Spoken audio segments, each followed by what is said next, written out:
सद्गुरु कबीर साहेब स्वयं पूर्ण ब्रह्म सत्पुरुष परम अक्षर ब्रह्म है।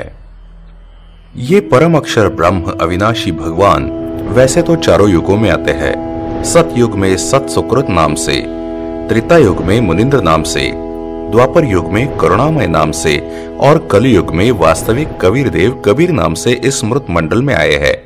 कलयुग में परमेश्वर कबीर कबीर देव विक्रमी संवत 1455 सन 1398 में ज्येष्ठ मास की पूर्णिमा को लहर तारा तालाब काशी बनारस में एक कमल के फूल पर ब्रह्म मुहूर्त में एक नवजात शिशु के रूप में प्रकट हुए।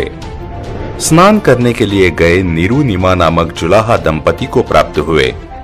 कबीर साहेब जी ने अनेकों लीलाएं कर सत्य ज्ञान की क्रांति छेड़ दी कि हम सब एक ही पिता की संतान है।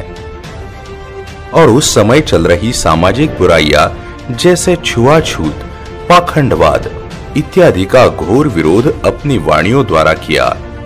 कबीर जी ने उस समय दोनों वर्ग हिंदू और मुस्लिम को अपने आखिरी समय जब तक वे पृथ्वी पर रहे तब तक यही समझाने की पूरी कोशिश की कि हम सब एक ही परम पिता परमात्मा के बच्चे हैं और वो परमात्मा या अल्लाह मैं ही हूं। सिकंदर राजा ने एक गाय के तलवार से 2 टुकड़े करवाए तथा कहा कि आप अपने आप को परमात्मा कहते हो तो इस मृतक गाय को जीवित कर दो। उसी समय कबीर साहेब ने हाथ स्पर्श करते ही गाय को तथा उसके गर्भ में बछड़े को भी, जिनके 2 टुकड़े हो गए थे, दोनों को जीवित किया तथा दूध की बाल्टी भर दी और कहा कि गाय अपनी अम्मा है, इस पर छुरी ना बाह। गरीब दास घी दूध को सर्व आत्म खाए। राजा सिकंदर लोधी वो उसका धार्मिक गुरु शेख तकी की अज्ञानता हटाने के लिए जो कह रहे थे कि हम तो आपको भगवान तब माने जब आप इन मुर्दों को जीवित कर दे।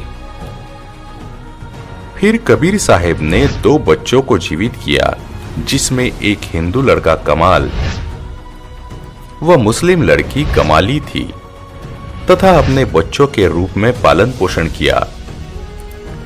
साहेब कबीर की कोई पत्नी नहीं थी। साहेब कबीर के माता पिता नहीं थे, वे स्वयंभू थे।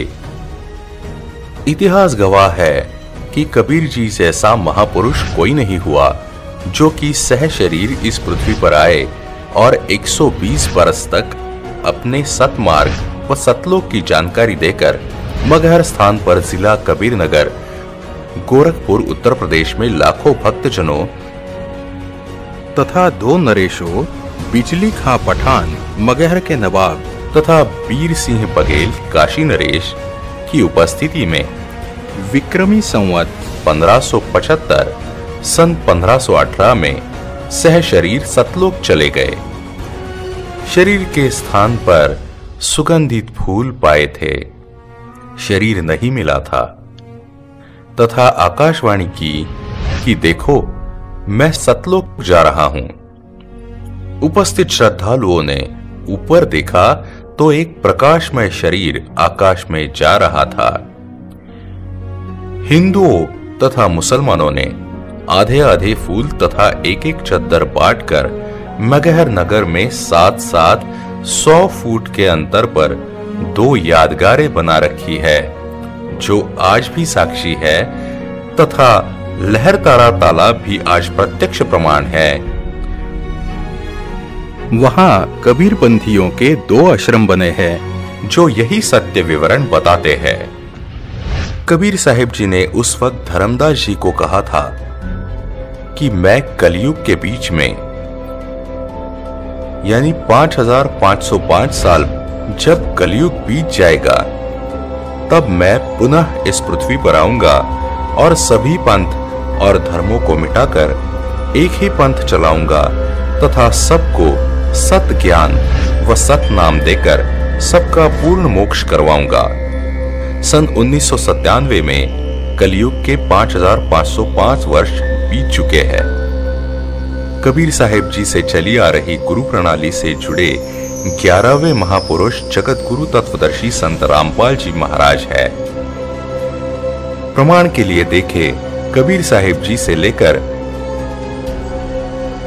संत रामपाल जी महाराज जी तक चली आ रही गुरु प्रणाली, जो कि आज के आधुनिक युग में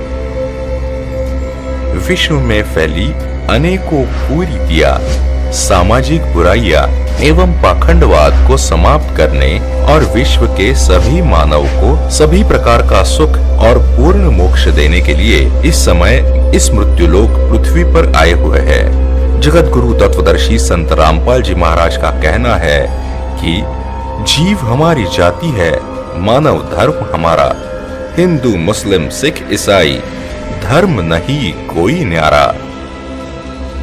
संत रामपाल जी महाराज का जन्म 8 सितंबर 1951 को गांव धनाना, जिला सोनीपत, हरियाणा में एक किसान परिवार में हुआ।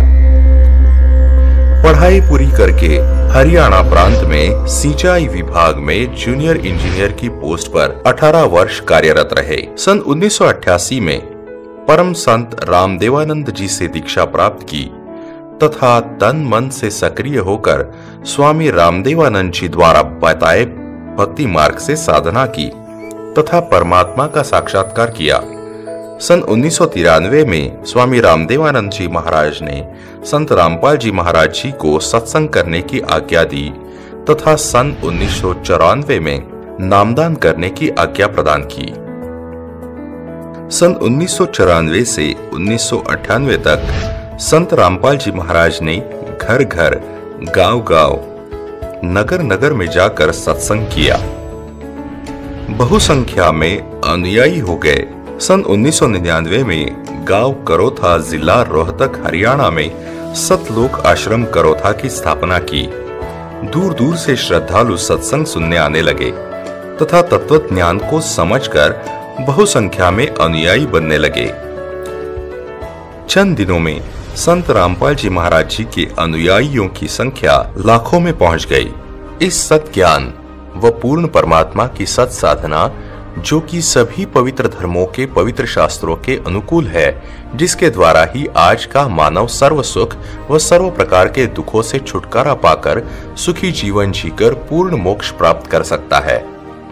इस सत ज्ञान व सत साधना को ऊपर लाने के लिए संत रामपाल जी महाराज जी दिन रात एक कर रहे हैं।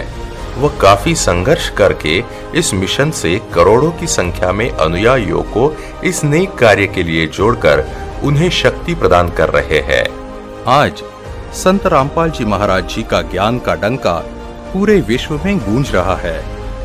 करोड़ों लोग इस ज्ञान से जुड़कर अपने शारीरिक, आर्थिक, मानसिक लाभ ले रहे हैं तथा समाज में फैली बुराइयों जैसे नशा, चोरी, दहेज लेना आदि आदि को त्याग कर अपना जीवन खुशहाल व सुखमय जी रहे हैं। आज अनेकों देशों में संत रामपाल जी का सत्संग और नामदान केंद्र उपस्थित है, जहां पर सभी प्रकार की व्यवस्था निःशुल्क की जा रही है। आज संत रामपाल जी महाराज जी के ज्ञान को समझने व उनसे जुड़ने के लिए लाखों लोग पूरे विश्व से संत रामपाल जी महाराज के द्वारा रचित अनमोल पुस्तकें जैसे जीने की राह, ज्ञान गंगा घर बैठे निःशुल्क मंगवा रहे हैं। कौन है संत रामपाल जी महाराज? एकमात्र ऐसे संत जिन्होंने हमारे सभी धर्म ग्रंथों में छुपे गूढ़ रहस्य को उजागर कर साबित कर दिया कि पूर्ण परमात्मा कौन है और उसका नाम क्या है। एकमात्र ऐसे संत जिन्होंने मानवता के कल्याण अथवा मोक्ष के लिए अपना जीवन निछावर कर रखा है। एकमात्र ऐसे संत जो अपने मन से नहीं हमारे सभी ग्रंथों से प्रमाणित ज्ञान बताते हैं। एकमात्र ऐसे संत जो हमारे शास्त्रों में छुपे सच को सारी दुनिया के सामने लाने के लिए दिन रात संघर्ष कर रहे हैं। एकमात्र ऐसे संत जिन्होंने सभी धर्म गुरुओं को ज्ञान चर्चा के लिए सभी धर्म शास्त्रों से प्रमाणित एक परमात्मा की जानकारी के लिए आमंत्रित किया। एकमात्र ऐसे संत जिन्होंने सभी बहन बेटियों का जीवन सुखी हो, इसके लिए भारत को दहेज मुक्त बनाने का बीड़ा उठाया है। एकमात्र ऐसे संत जिनकी शरण ग्रहण करने से व उनसे प्राप्त सत साधना से सभी रोग व बड़ी से बड़ी बीमारियां जैसे कैंसर, टीबी, एड्स ठीक हो जाती है। एकमात्र ऐसे संत जिनकी शरण ग्रहण करने मात्र से लाखों लोग आज नशा मुक्त हो चुके हैं। एकमात्र ऐसे संत जिनकी शरण ग्रहण करने मात्र से लाखों उजड़े परिवार आज सुखी जीवन बिता रहे हैं। लाखों परिवार के घर का क्लेश खत्म हो गया है। आर्थिक और मानसिक लाभ अपने आप होने लग रहे हैं। परमात्मा कबीर साहिब कहते हैं, मानव जन्म दुर्लभ है, मिले ना बारंबार। जैसे तरवर से पत्ता टूट पड़े, फिर नहीं लगता डार। मानव जन्म बहुत ही दुर्लभ है।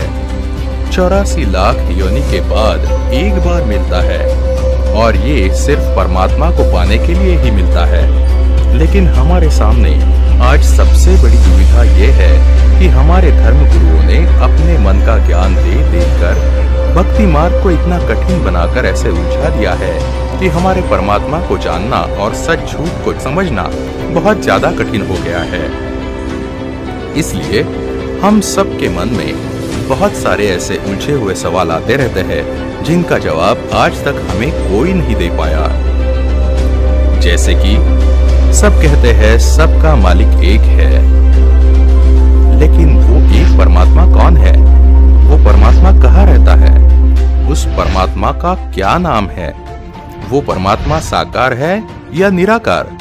यदि परमात्मा एक है तो हम अलग अलग धर्मों में कैसे बट गए? ये सृष्टि कैसी रची गई? पूर्ण गुरु की पहचान क्या है? हम कौन है? हम इतनी भक्ति करने के बाद भी दुखी क्यों रहते हैं?